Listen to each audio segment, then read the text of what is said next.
আসসালামু আলাইকুম, স্বাগত জানাচ্ছি আরটিভি রাতের সংবাদে। আপনাদের সঙ্গে আছি আমি ফাহমিদা সালাম। দেশের মানুষ যে ঐক্য নিয়ে ফ্যাসিবাদকে বিদায় করেছে সেই ঐক্যকে ধরে রাখার আহ্বান জানিয়েছেন বিএনপির ভারপ্রাপ্ত চেয়ারম্যান তারেক রহমান। রাজনৈতিক দলগুলোর উদ্দেশ্যে তিনি বলেন, এমন কোনো কথা বলবেন না যাতে ফ্যাসিবাদ ফিরে আসার সুযোগ পায়। আশিকুল আলম জানাচ্ছেন বিস্তারিত। সংস্কার যেটা শেষ হয়ে যায় সেটা তো শনিবার রাজধানীতে 12 দলীয় জোটের ইফতার মাহফিলে ভার্চুয়ালি যোগ দেন বিএনপির ভারপ্রাপ্ত চেয়ারম্যান তারেক রহমান। এ সময় তিনি বলেন, একটি মহল সংস্কার এবং নির্বাচনকে মুখোমুখি দাঁড় করিয়ে ফায়দা লুটার চেষ্টা করছে। সংস্কার শেষ হয় না, সংস্কার চলমান প্রক্রিয়া। আমরা একটি জায়গায় আসব, একটি জিনিসের ভালো কিছু করব, ভালো পরিবর্তন করব, পরবর্তীতে আরো বেটার কিছু করার চেষ্টা করব। সংস্কার এবং নির্বাচন এটিকে মুখোমুখি করে দেওয়া হচ্ছে। মানুষের প্রয়োজনে সংস্কার সেটা বন্ধ হয়ে গেলে মানুষের জীবন থেমে যাবে বলেও জানান তারেক রহমান। বলেন, যে কোনো মূল্যে ঐক্য ধরে রাখার কথা। যেই ঐক্যকে নিয়ে আমরা স্বৈরাচারকে বিদায় করেছিলাম, সেই ঐক্যকে আমরা ধরে রাখি। আমাদের সর্বোচ্চ চেষ্টা থাকবে আগামী দিনে ঐক্যকে ধরে রেখে এই দেশের মানুষের প্রত্যাশিত গণতন্ত্রকে আমরা প্রতিষ্ঠিত করব। রাজনৈতিক দলগুলোর ভিন্ন মত নিয়ে আলোচনার উপর গুরুত্ব দেন বিএনপির ভারপ্রাপ্ত চেয়ারম্যান। আমাদের রাজনৈতিক ভিন্ন মত আছে, আদর্শ সবার এক নয়, কিছু কিছু ভিন্নতা আমাদের আছে, কিন্তু একটি জায়গায় আমরা সকলে এক। বাংলাদেশ, বাংলাদেশের মানুষ, গণতন্ত্র, এখানে কিন্তু কোনো বিভেদ নেই। মতভিন্নতা থাকবে, আমরা বসবো, আলোচনা করব। এমন কিছু আমরা বলবো না, এমন কিছু করা থেকে আমরা বিরত থাকার চেষ্টা করব যাতে করে কোনোভাবেই স্বৈরাচার বা তার প্রেতাত্মারা আবার এদেশের মানুষের কাঁধে চেপে বসতে পারে। জামায়াতের সেক্রেটারি জেনারেল মিয়া গোলাম পরোয়ার, নাগরিক ঐক্যের সভাপতি মাহমুদুর রহমান মান্না, নাগরিক পার্টির সদস্য সচিব আক্তার হোসেন সহ 12 দলের সিনিয়র নেতারা ইফতারে অংশ নেন। আশিকুল আলম, আরটিভি, ঢাকা। সংস্কার কমিশনের সুপারিশ আইন ও নির্বাহী বিভাগকে ক্ষমতাহীন করবে বলে মনে করে বিএনপি। দলটির মহাসচিব মির্জা ফখরুল ইসলাম আলমগীর বলেন, রাজনৈতিক দলের কাছে দেয়া জাতীয় ঐকমত্য কমিশনের প্রশ্নমালার সাথে বিশেষ কয়েকটি রাজনৈতিক দলের বক্তব্যে বিবৃতির মিল পাওয়া নিয়ে জনমনে প্রশ্নের জন্ম দিয়েছে। পাশাপাশি ঐকমত্য কমিশনের সুপারিশে রাজনীতিবিদদের বাদ দিয়ে অনির্বাচিত ব্যক্তিদের রাষ্ট্রীয় দায়িত্বে নিয়োগের অযৌক্তিক প্রচেষ্টা দেখছে বিএনপি। গুলশানে দলের চেয়ারপারসনের কার্যালয়ে সংবাদ সম্মেলনে এসব কথা বলেন তিনি। মায়েদুর রহমান রুবেল জানাচ্ছেন বিস্তারিত। জঘন্য হত্যাকাণ্ড ইসরায়েল চালাচ্ছে। বিএনপির শীর্ষ নেতাদের সাথে নিয়ে জরুরি সংবাদ সম্মেলনে দলটির মহাসচিব বলেন, সংস্কার কমিশনের সুপারিশ আইন বিভাগ ও নির্বাহী বিভাগকে যতটা সম্ভব অবমূল্যায়ন করা হয়েছে। এর ফলে নির্বাহী বিভাগকে ক্ষমতাহীন করার পাশাপাশি দুর্বল ও প্রায় অকার্যকর সরকার ব্যবস্থা প্রতিষ্ঠিত হবে বলে মনে করেন বিএনপির মহাসচিব মির্জা ফখরুল ইসলাম আলমগীর।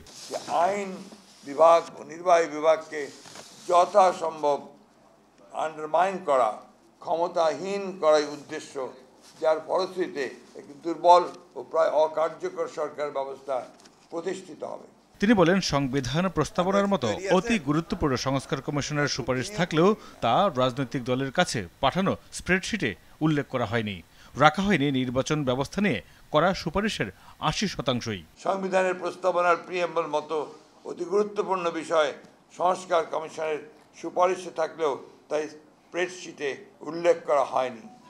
স্প্রেডশিটে 70টির মতো প্রস্তাব উল্লেখ করা হলেও মূল প্রতিবেদনে সুপারিশের সংখ্যা প্রায় 123টির মতো।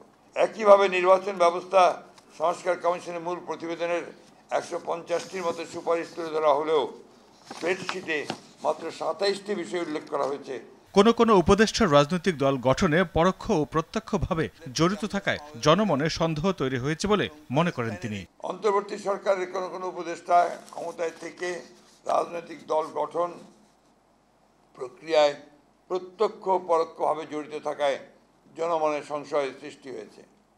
এ প্রক্রিয়ায় প্রশাসন যন্ত্রকে ব্যবহার করার নানা প্রকার লক্ষণ ও প্রমাণ ক্রমেই প্রকাশ পাচ্ছে, যা দেশ ও গণতন্ত্রের জন্য মোটেই সুখকর নয়। ফ্যাসিবাদ বিরোধী জাতীয় ঐক্য বিনষ্ট হয় এমন কোনো পদক্ষেপ না নিতে অন্তর্বর্তী সরকারের প্রতি আহ্বান জানান বিএনপি মহাসচিব। আমাদের মনে হবে যে উপযুক্ত। মাইদুর রহমান রুবেল, আরটিভি, ঢাকা। অধ্যাদেশের মাধ্যমে সংবিধান সংশোধনের পক্ষে মত দিয়েছে খেলাফত মজলিস ও বাংলাদেশ লেবার পার্টি। সব পর্যায়ে সরাসরি ভোটের পক্ষে অবস্থান জানিয়ে আগামী নির্বাচনে আওয়ামী লীগ আসার সুযোগ নেই বলে জানায় খেলাফত মজলিস। আর প্রাদেশিক ব্যবস্থা চায় না লেবার পার্টি। জাতীয় ঐক্যমত্য কমিশনের সঙ্গে বৈঠকে এসব মত তুলে ধরে দল দুটি। অরণ্য গফুরের রিপোর্ট। জাতীয় সংসদের এলডি হলে জাতীয় ঐক্যমত কমিশনের সঙ্গে বৈঠকে বসে খেলাফত মজলিস। স্বাগত বক্তব্যে আলোচনার ভিত্তিতে সংস্কার প্রক্রিয়া এগিয়ে যাবার ব্যাপারে আশাবাদ জানান জাতীয় ঐক্যমত কমিশনের সহসভাপতি অধ্যাপক আলী রিয়াজ। অন্যান্য রাজনৈতিক দলের সঙ্গে আলোচনা অব্যাহত থাকবে এবং তার মধ্য দিয়ে আমরা এক জায়গায় আসতে পারবো স্বল্পতম সময়ের মধ্যে। সংস্কার কমিশনগুলো দেয়া 166টি প্রস্তাবের মধ্যে খেলাফত মজলিস একমত হয়েছে 140টিতে, 15টিতে আংশিক মত ও 10টিতে ভিন্ন মত জানিয়েছে দলটি। দেশের অধিকাংশ মানুষের বিশ্বাস হিসেবে আল্লাহর উপর আস্থা ও বিশ্বাস সংবিধানে রাখার প্রস্তাব খেলাফত মজলিসের। সংবিধানে একটা ধারা থাকতে হবে, ইসলামের স্পষ্ট বিধান বিরোধিতা করা যাবে না। এটা আমরা বলছি সামাজিক ধর্মীয় স্টেবিলিটির কারণে একান্ত প্রয়োজন।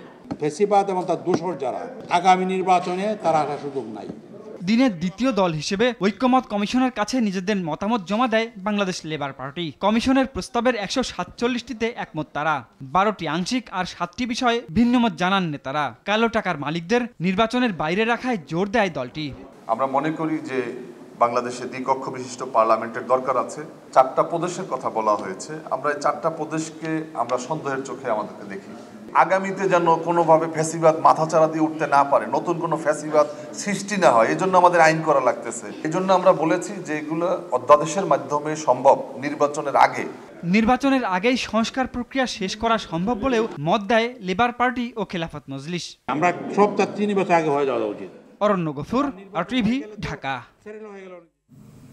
নির্বাচনী প্রার্থীর বয়স ন্যূনতম 23 বছর চায় জাতীয় নাগরিক পার্টি। একই সাথে ভোটারদের বয়স 16 বছর করার পক্ষে সমর্থন দিচ্ছে দলটি।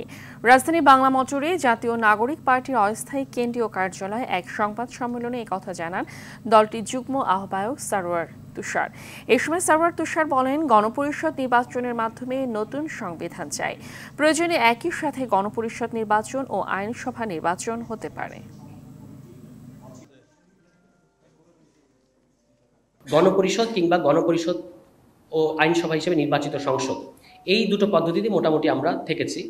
আমরা দেখেছি যে সকল সংশোধনীর ক্ষেত্রে সংবিধান সম্পর্কিত না, যে সকল সংশোধনী বা সংবিধানের সাথে কোনো সম্পর্ক নাই, সেগুলো আমরা বলেছি যে নির্বাচনের আগে অধ্যাদেশ কিংবা প্রশাসনিক ব্যবস্থার মাধ্যমে করা যেতে পারে।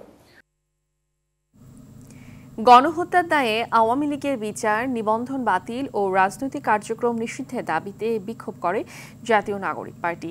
শুক্রবার রাতে গণমাধ্যমে পাঠানো এনসিপির প্রেস রিলিজে এই কর্মসূচির ঘোষণা দেওয়া হয়। সারা দেশে ও রাজধানীর শাহবাগে অবস্থান ও বিক্ষোভ করে জাতীয় নাগরিক পার্টি নেতাকর্মীরা। নাহিদ ইসলাম বলেন, আওয়ামী লীগকে যারাই পুনর্বাসনের চেষ্টা করবে তাদেরকেও দমন করা হবে। বিস্তারিত জাকারিয়া খানের রিপোর্টে।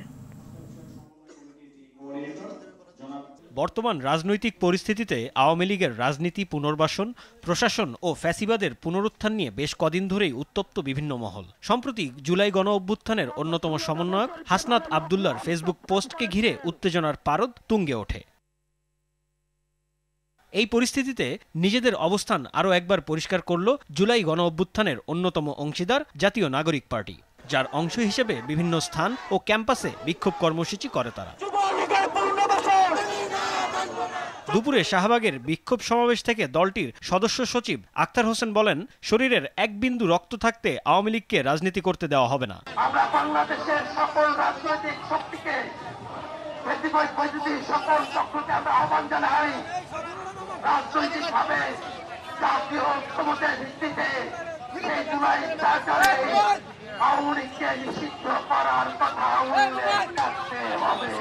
এ সময় এনসিপির দক্ষিণাঞ্চলের আহ্বায়ক হাসনাত আবদুল্লাহ বলেন, ক্যান্টনমেন্ট থেকে কোনো রাজনীতি পরিচালিত হবে না, রাজনীতিবিদরাই রাজনীতি করবেন। গত 16টা বছর যেভাবে নগ্ন হস্তক্ষেপ করেছেন, ক্যান্টনমেন্টের বিভিন্ন দপ্তর উপদপ্তরের মধ্য দিয়ে আপনারা রাজনীতিতে যেভাবে নোংর হস্তক্ষেপ করেছেন, 24 পরবর্তী বাংলাদেশে রাজনীতি নিয়ন্ত্রণ করবে শুধুমাত্র রাজনীতিবিদরা। সন্ধ্যায় শহীদদের স্মরণে ইফতার ও দোয়া মাহফিলে অংশ নিয়ে জাতীয় নাগরিক পার্টির আহ্বায়ক নাহিদ ইসলাম বলেন, আওয়ামী লীগকে যারাই পুনর্বাসনের চেষ্টা করবে তাদেরকেও দমন করা হবে। এ সময় দেশকে আর কোনো ফ্যাসিবাদী রাষ্ট্রে পরিণত হতে দেয়া হবে না বলেও হুঁশিয়ারি দেন তিনি। আওয়ামী দোষরা থাকে যারা আওয়ামী লীগকে পুনর্বাসনের চেষ্টা করতে হয় তাদেরকে কঠোর বিচারের আওতায় আনতে হবে। জাকারিয়া খান, RTV।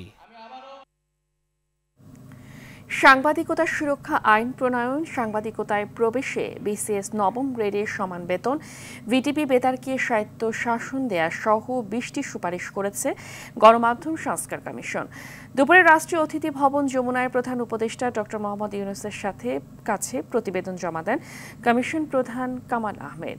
কিছু সুপারিশ দ্রুত বাস্তবায়নের আশ্বাস দেন প্রধান উপদেষ্টা ডক্টর মোহাম্মদ ইউনূস। রফিকুল ইসলামের রিপোর্ট। গণমাধ্যমকে স্বাধীন, শক্তিশালী ও বস্তুনিষ্ঠ করার লক্ষ্যে কমিশন গঠনের প্রায় 5 মাস পর প্রধান উপদেষ্টা ডক্টর মোহাম্মদ ইউনূসের কাছে প্রস্তাবনা জমা দিল গণমাধ্যম সংস্কার কমিশন। পরে প্রেস ব্রিফিংয়ে গণমাধ্যম সংস্কার প্রস্তাবনাগুলো তুলে ধরেন কমিশন প্রধান কামাল আহমেদ। সাংবাদিকদের সম্মানজনক বেতনের পাশাপাশি এতে গুরুত্ব পেয়েছে বাংলাদেশ টেলিভিশন ও বেতারের সমন্বয়ে জাতীয় সম্প্রচার সংস্থা তৈরির প্রস্তাবনা। বাসসকে জাতীয় সম্প্রচার সংস্থায় একীভূতের সুপারিশও করেছে কমিশন। গণমাধ্যমের যে ওনারশিপ একক হাতে কেন্দ্রীভূত থাকলে সেটাকে যে ব্যক্তির স্বার্থে ব্যবহারের চেষ্টা হয়, পারিবারিক স্বার্থে ব্যবহারের চেষ্টা হয়, বৃহৎ এবং মধ্যম আকারের যত গণমাধ্যম কোম্পানি আছে তাদের উচিত হবে পাবলিক লিস্টেড কোম্পানি করা, শেয়ার ফ্লোট করা এবং সাংবাদিক কর্মচারীদেরকে অংশীজন বানানো। কর্মক্ষেত্রে সাংবাদিকদের নিরাপত্তা নিশ্চিতে সাংবাদিকতা সুরক্ষা আইন করে সেটি অধ্যাদেশ আকারে জারি করারও সুপারিশ করেছে কমিশন। সাংবাদিকদের নিরাপত্তার হুমকি আসে, এগুলোর থেকে সুরক্ষা দেওয়ার দায়িত্ব রাষ্ট্রের। সাংবাদিকতা সুরক্ষা আইন করার জন্য বলেছে। BCS ক্যাডার সার্ভিসের নবম গ্রেডের যে বেতন স্কেল, সেই বেতন স্কেলের সাথে সঙ্গতি রেখে সাংবাদিকদের এন্ট্রি লেভেলের বেতনটা হতে হবে। সারা দেশেই এটা হতে হবে। এবং ঢাকায় যেহেতু জীবনযাত্রার ব্যয় বেশি, সুতরাং ঢাকা ভাতা একটা যোগ করতে হবে। কমিশনের দেয়া প্রস্তাবগুলোর মধ্যে কিছু প্রস্তাব সরকার দ্রুত বাস্তবায়ন করবে বলে জানিয়েছেন প্রধান উপদেষ্টা ডক্টর মোহাম্মদ ইউনূস। প্রধান উপদেষ্টার প্রেস উইং থেকে সংবাদ বিজ্ঞপ্তিতে এ তথ্য জানানো হয়েছে। রফিকুল ইসলাম, RTV, ঢাকা।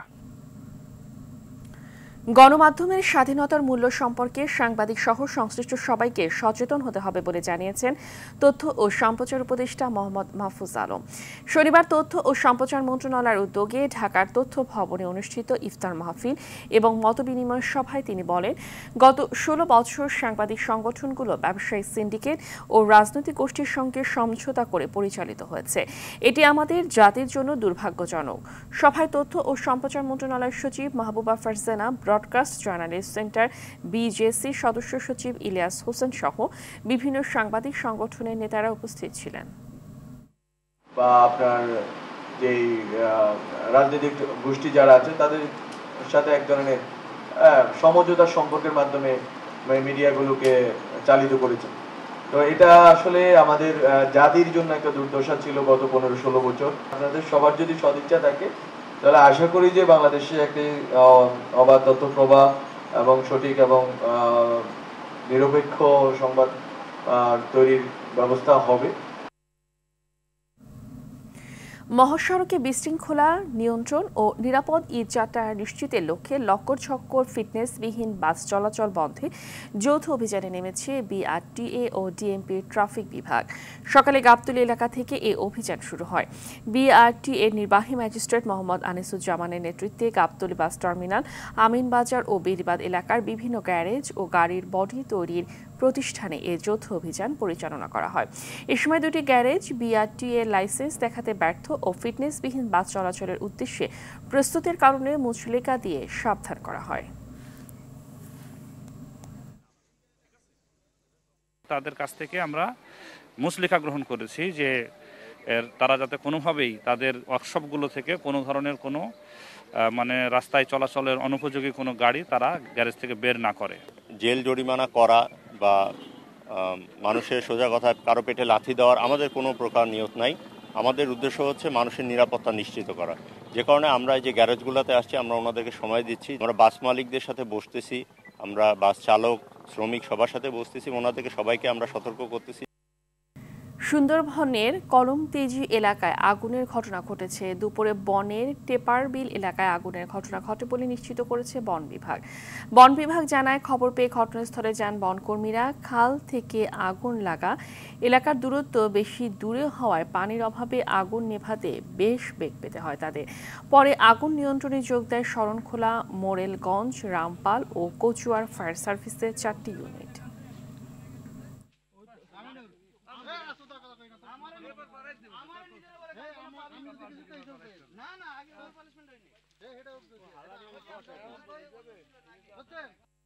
খবর পাই, খবর পাওয়ার সাথে সাথে আমাদের মোংলা ফায়ার স্টেশন থেকে ধরে বাগেরহাট, শরণখোলা প্রথমে অ্যাটেন্ড করে টোটাল 4টা ইউনিট আমরা এখানে এসে উপস্থিত হই। বনের যে শিকড়গুলো এবং চলাফেরা আমাদেরকে হামাগুড়ি দিয়ে দিয়ে যেতে হচ্ছে। প্রায় 1 থেকে 1.5 কিলোমিটার আগুনের চারিদিকে মাটিতে আমরা এই নালার সিস্টেমে কাজ বন বিভাগের লোকজন এবং আমরা মিলে উঠে সহযোগিতা করাতে সেটা এখন নিয়ন্ত্রণ না, বিস্তার লাভ করবে না, আগুনটা প্রসারিত হবে না।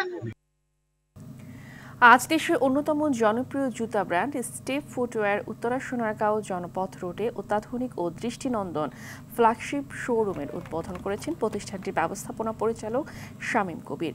উদ্বোধনের সময় শোরুমটির লেটেস্ট ডিজাইনের সব কালেকশন প্রদর্শিত করা হয়। এই শোরুমের উদ্বোধনের মাধ্যমে নতুন এক অধ্যায়ের সূচনা করল স্টেপ ফুটওয়্যার। এ সময় অনুষ্ঠানে আরও উপস্থিত ছিলেন স্টেপ ফুটওয়্যারের ডিরেক্টর তানজিনা আনোয়ার কবির, সিইও আমিনুল ইসলাম শামীম সহ প্রতিষ্ঠানটির ঊর্ধ্বতন কর্মকর্তারা। দক্ষিণ কোরিয়ার বিভিন্ন এলাকায় ছড়িয়ে পড়েছে ভয়াবহ দাবানল। এ দুর্যোগে দমকল কর্মী সহ এখন পর্যন্ত 4 জনের মৃত্যুর খবর পাওয়া গেছে। দাবানলের জেরে দেশটির দক্ষিণ পূর্বাঞ্চলের উলসান ও গিয়াংসান প্রদেশের জরুরি অবস্থা ঘোষণা করা হয়েছে। শনিবার এএফপি এক প্রতিবেদনে এসব তথ্য জানায়। দাবানলের কারণে 15 গ্রামের 2 শতাধিক বাসিন্দাকে সরিয়ে নেওয়া হয়েছে। দেশটির দুর্যোগ ব্যবস্থাপনা বিভাগের তথ্য মতে শনিবারই 16 স্থানে দাবানলের তথ্য পাওয়া গেছে। এছাড়া দেশ জুড়ে আরও কয়েক অঞ্চলে দাবানল ছড়িয়ে পড়ার আশঙ্কা করা হচ্ছে। জলবায়ু চরম পরিবর্তনের সঙ্গে তীব্র দাবদাহ ও বৃষ্টিপাতের স্বল্পতার মতো বৈরী আবহাওয়ার কারণে দাবানলের সূত্রপাত ঘটেছে বলে গণমাধ্যমকে জানিয়েছে দেশটির সরকার।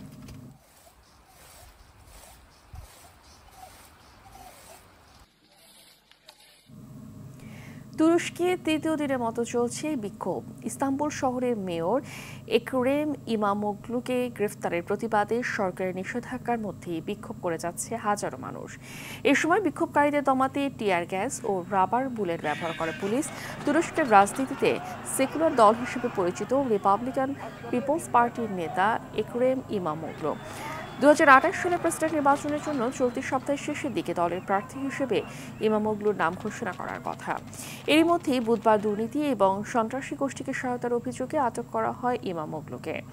পরে সামাজিক মাধ্যমে উস্কানিমূলক পোস্ট দেওয়ার অভিযোগে আরও অনেককে আটক করে দেশটির সরকার। এর প্রতিবাদে রাস্তায় নেমে আসে হাজার হাজার মানুষ। লেবাননে ইসরায়েলি ক্ষেপণাস্ত্র হামলায় অন্তত 2 জন নিহত হয়েছে, আহত হয়েছে অন্তত 12 জন। শনিবার লেবানন থেকে ছোড়া একাধিক রকেট প্রতিহত করার পর এর প্রতিশোধে দক্ষিণ লেবাননে হামলা চালানোর কথা জানিয়েছে তেল আবিব। লেবানন ও ইসরায়েলের পাল্টা হামলার ঝুঁকির মুখে পড়েছে কয়েক মাস আগে হওয়া ইসরায়েল ও হিজবুল্লাহর যুদ্ধবিরতি চুক্তি। এতে অঞ্চলটিতে নতুন করে যুদ্ধের আশঙ্কা দেখা গেছে। এদিকে অবরুদ্ধ গাজা উপত্যকায় রাতভর ইসরায়েলি বিমান হামলায় অন্তত 5 শিশু নিহত হয়েছে। ধ্বংসস্তূপের নিচে আটকা পড়ে আছে একই পরিবারের 8 সদস্য। গেল 48 ঘন্টায় গাজা উপত্যকায় নতুন করে শুরু হওয়া ইসরায়েলি হামলায় অন্তত 130 জন নিহত হয়েছে। ডিপিএলে শেষ ওভারের নাটকীয়তায় অগ্রণী ব্যাংকের বিপক্ষে 1 উইকেটে জয় নিয়ে মাঠ ছেড়েছে পার্টেক্স স্পোর্টিং ক্লাব। মিরপুরের শেরেবাংলা জাতীয় ক্রিকেট স্টেডিয়ামে টসে হেরে প্রথমে ব্যাট করতে নামে অগ্রণী ব্যাংক। নির্ধারিত ওভারের সবকটি উইকেট হারিয়ে 218 রান সংগ্রহ করে ইমরুল কায়েসের দল। জবাবে ব্যাট করতে নেমে অগ্রণী ব্যাংকের বোলারদের নিয়ন্ত্রিত বোলিংয়ের শুরুটা কিছুটা বেকায়দায় পড়ে পার্টেক্স। তবে মোহাম্মদ রাকিবের অপরাজিত 80 রানের কল্যাণে জয় নিয়ে মাঠ ছাড়ে আলাউদ্দিন বাবুর দল। শেষ ওভারে শেষ বলে নাটকীয়তায় জয় পায় পার্টেক্স। এদিকে বাজে আবহাওয়ায় বিকেএসপি 4 নম্বর মাঠে পরিত্যক্ত হয়েছে গুলশান ক্রিকেট ক্লাব ও লিজেন্ডস অব রূপগঞ্জের মধ্যকার ম্যাচ। বৃষ্টির কারণে পরিত্যক্ত হয়েছে বিকেএসপি 3 নম্বর মাঠে রূপগঞ্জ টাইগার্স ও ব্রাদার্স ইউনিয়নের মধ্যকার খেলা।